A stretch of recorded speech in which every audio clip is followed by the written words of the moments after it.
E olha, aqui na Expo Direto Cotrijal, nós vamos ver agora como que a tecnologia que é desenvolvida para o trigo, ela chega à mesa das pessoas, chega inclusive de uma forma praticamente artística. É por isso que eu converso agora com a Aletheia Suedt, ela que é uma padeira artesanal. Aletheia, primeiramente, como que começou esse trabalho? O que significa ser uma padeira artesanal? Esse trabalho artesanal, ele começou há 10 anos. Eu fui fazer um curso de gastronomia e eu me apaixonei pela panificação artesanal de fermentação natural.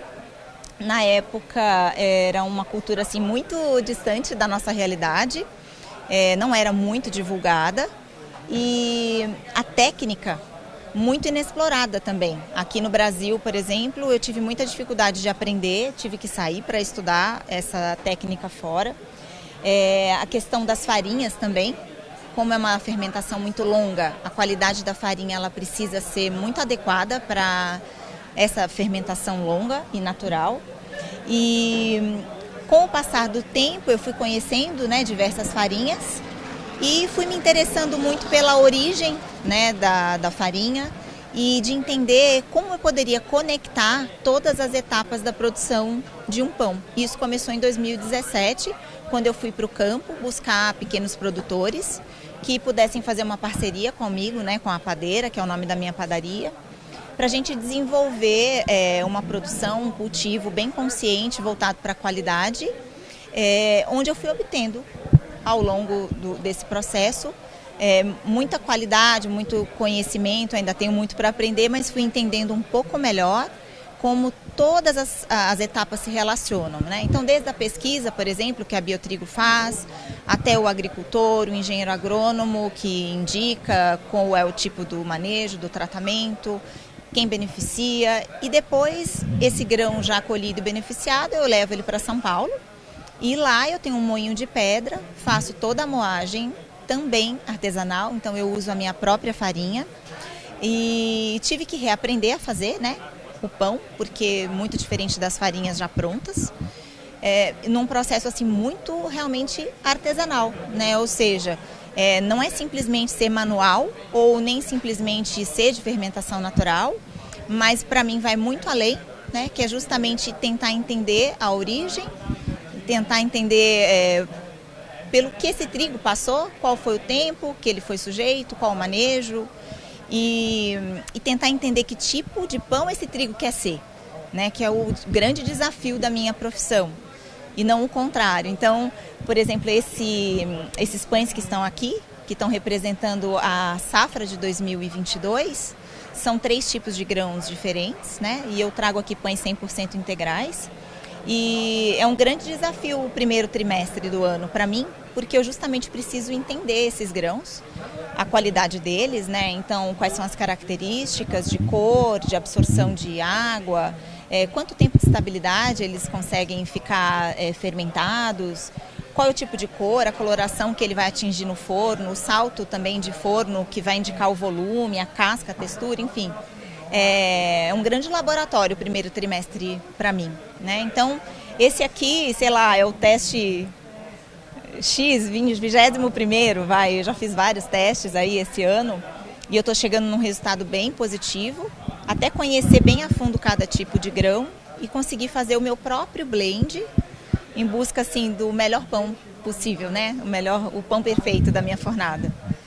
Então é isso, é um grande prazer estar aqui e estar ao lado dessas pessoas que não só entendem muito do processo de triticultura, o processo do trigo, como adaptar os trigos em cada região, mas que acima de tudo amam, É muito diferente estar aqui, eles realmente gostam do trabalho, amam o trigo e é uma sinergia muito grande, assim, porque eu também amo o trigo e amo a farinha e amo fazer o pão, todo o processo. É bem enriquecedor e gratificante para mim. Aletheia, e os pães que nós estamos vendo aqui, que a nossa equipe está mostrando, parecem cenográficos mesmo, O vidro não está na frente, nós sentimos o cheiro do pão, é pão mesmo, E ele tem aqui, nós temos 3 pães que foram colocados, eles estão separados de acordo com o tipo de trigo que você utilizou. E eles têm uma aplicação que em cada grupo aqui ela tem uma aplicação diferente. Eu gostaria que você me falasse das características dos pães em cada relação que ele tem ali com a semente, né, com o trigo que foi utilizado. Uhum. Como é que é esse processo de testes que eu faço? Basicamente eu uso, na verdade, a mesma receita e vou testando cada tipo de grão usando a mesma receita. Então eu parto da mesma proporção de água, de farinha e de sal. E à medida que eu coloco essa massa e ela vai se desenvolvendo na maceira, eu vou entendendo, por exemplo, se eu preciso ou não colocar um pouquinho mais de líquido, se eu preciso ou não desenvolver ela por mais tempo ou menos tempo, se depois o tempo de fermentação de uma ou de outra precisa ser diferente ou numa temperatura diferente. Então os testes basicamente eles servem para isso. E aí depois, no momento de assar esses pães, aí vem o teste, né, onde a degustação vai me dizer questões de sabor e depois eu consigo ver a leveza, a textura e tudo mais. Então, para esses pães rústicos que vocês estão vendo aqui, no formato redondo ou, enfim, em diversos formatos, eu usei a mesma receita para trigos diferentes e eu obtenho pães completamente diferentes. E isso que é o interessante dos testes. Esse do meio, onde você tem uma renda, né, bem delicada, esse sim, já é um pão totalmente diferente, onde eu fiz o teste somente com o ponteiro, já por uma questão de experiência e de tato, eu já senti qual é o melhor tipo de grão para fazer esse tipo de preparo, porque é uma massa enriquecida com ovos, com açúcar, enfim, muita gordura, além da farinha, né?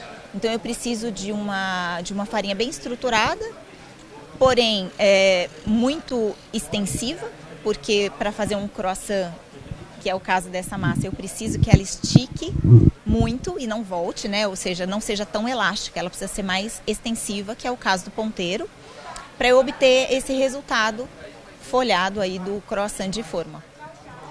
Tá certo, Aletheia. Aletheia, para encerrar aqui a nossa entrevista, você é uma padeira artesanal e aqui os pães eles também têm algumas características artísticas até nos pães, na forma como ele termina, até na como que eles foram assados. Como é que você chegou neste ponto também de design daquilo que está sendo apresentado para o público?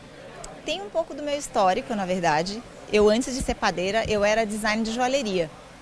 Então, essa coisa de tratar um pouco o pão como joia é uma realidade, assim, para mim. Eu trato ele de uma maneira diferente, porque eu entendo que é um produto extremamente simples, né, mas é extraordinário e é assim que eu trato. Então, quanto mais trabalho ele me dá, mais apaixonada eu fico por ele. Então, essa questão, por exemplo, do desenho do trigo tem uma simbologia para mim, que é justamente assim, olha, esse pão revela, né, a nossa história, a nossa jornada como padeiras, como moleiras, né, e como aventureiras agricultores, vamos dizer assim, porque eu não sei plantar, eu não entendo muito da técnica, eu estou realmente aprendendo. Assim como a moagem também, eu não sou moleira, né, profissional, mas eu me aventurei a ter esse moinho na minha cozinha e entender um pouquinho dessa arte também de fazer a farinha. E vamos dizer que o que eu mais entendo aí, que é a arte de fazer pão, eu preciso de um resultado que me agrade, né? Então aí o resultado vem daí. Então o trigo tem essa simbologia de representar a nossa jornada da terra ao pão, né? E, enfim, é muito amor envolvido e é assim que eu crio os pães.